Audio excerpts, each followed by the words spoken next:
আসসালামু আলাইকুম। কেমন আছেন সবাই? আশা করি অনেক ভালো রয়েছেন। দীর্ঘদিন পরে আপনাদের সাথে আবার বাংলায় কথা বলতে আসলাম। তবে একটা গুরুত্বপূর্ণ বিষয় নিয়ে। অনেকেই বলতেছেন যে আপনি কিভাবে এই মোবাইল ফোন নিয়ে পাবলিক প্লেসে কথা বলেন, কিভাবে শুরু করলেন? অর্থাৎ সামারাইজ করতে গেলে যে একটা কথাই বলা হয়েছে যে ভয়টাকে কিভাবে জয় করলেন। আজকের এই ভিডিওতে আমি সেই বিষয়টাকে বলবো। আমি কিভাবে ভয়কে জয় করেছি, আপনিও আপনার কিভাবে ভয়কে জয় করে পাবলিক প্লেসে স্পিকিং করতে পারবেন। কারণ আমার উদ্দেশ্য যারা রয়েছেন না কেন অন্ততপক্ষে ইংরেজিতে স্পিকিং করতে সাহসটা যোগান এবং আপনারা বলেন। তো চলুন শুরু করা যাক।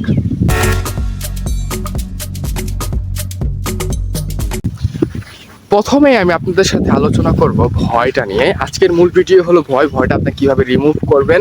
তো ভয়টাকে জয় করে কিভাবে আপনি আপনার স্পিকিং করবেন যে কোনো প্লেসে যেয়ে। তো শুরুতে সব জিনিসই কিন্তু একটা ভয় লাগে, তাই না? আসলে শুরুতে আপনি যখন আননোন কোনো কিছু করবেন, অপরিচিত কোনো কিছু করবেন, আপনার কাছে অনেক ভয় লাগবে। আর এটা স্বাভাবিক, এটা আপনাকে মেনে নিতে হবে। To be honest, it's true and স্বাভাবিক।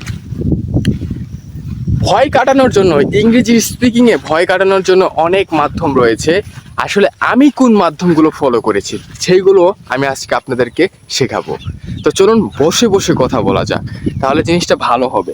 তো দেখেন, আমি যেখানে আসছি এখানে অ্যাকচুয়ালি কেউই নেই। যদি এক কথায় বলি, এখানে অ্যাকচুয়ালি কেউই নাই। আমার আশেপাশে 1-2 কিলোমিটার আশেপাশে যেখানে দেখেন না কেন কেউ নেই, কারণ এখানে কোনো আর ধান বোনা হচ্ছে না। তো কোনো কিছু ধান কাটা শেষ। আমার লাইফে আমি ইংরেজি শেখার স্পিকিংয়ে ডেভেলপ করতে পারছি, সেটা হলো ভিডিও বানানোর মাধ্যমে।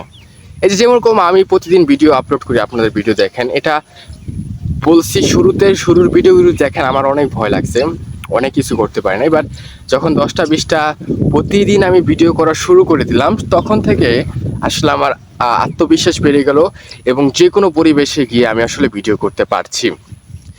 এটা আমাকে অনেক সাহায্যিতা করছে। এখন আপনার কি আসলে ইউটিউবার হওয়া উচিত ভয়কে জয় করার জন্য? আসলে না, আপনাকে হওয়া উচিত না। আর আপনি যদি মনে করেন আপনার ইউটিউবিং করা উচিত বা ইউটিউবিং করলে ভালো হবে, ইটস ওকে। বাট ভয়কে জয় করার জন্য কনফিডেন্স পেতে ইংরেজিতে স্পিকিং করতে আসলেই ইউটিউবিং করার দরকার নাই। আপনি যেটা করবেন, আপনি শুরুতে অডিও সেশনে যাবেন। অনেক প্ল্যাটফর্ম আছে অডিওতে কথা বলে, ভিডিওতে কথা বলে, তাদের সাথে আপনি কথা বলা শুরু করবেন। এতে করে আপনার স্পিকিংটা আস্তে আস্তে আত্মবিশ্বাস হবে। আপনার ফ্রেন্ড সার্কেল যারা আছে, যারা যদি ইংরেজিতে কথা বলতে চায়, তাদের সাথে একটু বলবেন। শুরুতে অনেকে ক্রিটিসাইজ করবে, হাসাহাসি করবে, ইটস ওকে, এটা আপনাকে মেনে নিতে হবে। যদি আপনি মেনে নিতে পারেন, it's okay, it's okay, then one day আপনি আসলে বলতে পারবেন। তো শুরু থেকে আস্তে আস্তে শুরু করতে হবে। আমাদের যেটা সবচেয়ে বড় ভুল সেটা হলো যখন আমরা বলতে চাই কোনো কিছু, তখন আমরা নিজের উপরে বিশ্বাস না রেখে আসলে অন্যের মোটিভেশন নিয়ে বসে থাকি যে অন্য আমাকে কিছু একটা বলবে, তারপর আমি বলবো। আসলে এত তো সময় নাই। কেমন অন্য বলুক, ক্রিটিসাইজ করুক বা আপনি কোনো প্রাণীতে ডাজেন্ট ম্যাটার, আপনি সেদিকে কোনো ফোকাস রাখবেন না। তো আপনি সেটি করতে পারেন।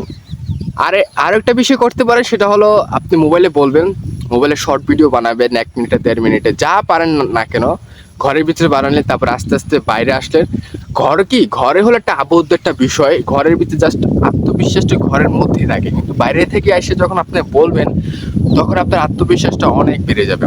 ধরেন এরকম একটা নির্জন এলাকায় আসেন, নির্জন কোনো স্থানে আসেন যেখানে কোনো মানুষ নেই, তখন থেকে আপনি আপনার বলাটা শুরু করতে পারেন, যেটা আপনাকে অনেক সহযোগিতা করবে, আমি আপনাকে প্রমিস করছি। আর না হলে অন্য কোনো একটা এলাকায় যেতে পারেন যেখানে আপনাকে কেউ চিনে না, কারণ এখন সবাই আসলে ভিডিও বানাচ্ছে, তাই না? আপনিও বানালেন। আপনি যখন ইংরেজিতে কথা বলবেন, আশেপাশে মানুষ শুনে অবাক হয়ে যাবে যে ছেলেটা কি করছে, মেয়েটা কি করছে। বাট এটা বলতে বলতে একটা সময় ইটস ওকে।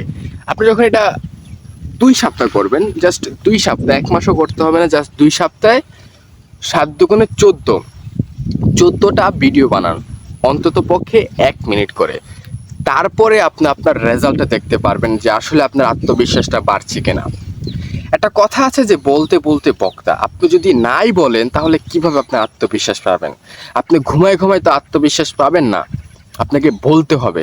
তো আপনি যত বলবেন, আপনার আত্মবিশ্বাসটা তত ফিরে আসবে এবং আপনি তত বলতে আগ্রহী হবেন। একটা সময় যখন আমি পেয়ে যাবেন ইংরেজিতে, তখন আপনাকে আর কেউ আটকাতে পারবেন না। আপনি আমার মতন অগোচরে ভাবে যে কোনো পরিবেশে আপনি ইংরেজিতে কথা বলতে পারবেন। আর কখনো নিজের ভুল হচ্ছে কিনা এটার দিকে ফোকাস করার কোনো প্রয়োজন নাই। আপনি জাস্ট বলে যান এবং ভিডিও শেষে আপনি আপনার ভুলটাকে ধরবেন, বা আপনার থেকে যে ভালো পারে তার সাথে আপনি স্পিকিং করবেন, তার সাথে আপনি পরামর্শ নেবেন কিভাবে আপনার স্পিকিংটা আরো দ্রুত ডেভেলপ করা যায়। বুঝতে পারছেন? তো আশা করি আত্মবিশ্বাসটা কিভাবে পেবেন, ভয়কে কিভাবে জয় করবেন, এই বিষয়টাকে আপনাকে অনেক সহযোগিতা করছে আজকের ভিডিওটি। সবকিছু মিলে একটা বিষয়, সেটা হলো আপনাকে বলতে হবে। আপনি বলেন, যেখানে বলেন না কেন, যা মন চায় না কেন বলতে থাকেন, বলেন, কারণ সবকিছু উন্মুক্ত আপনার কাছে, কারণ আপনার আত্মবিশ্বাস দরকার। আশা করি আজকের ভিডিওটা আপনাকে অনেক সহযোগিতা করবে কিভাবে আপনি ভয়কে জয় করে পাবলিক প্লেসে স্পিকিং করবেন।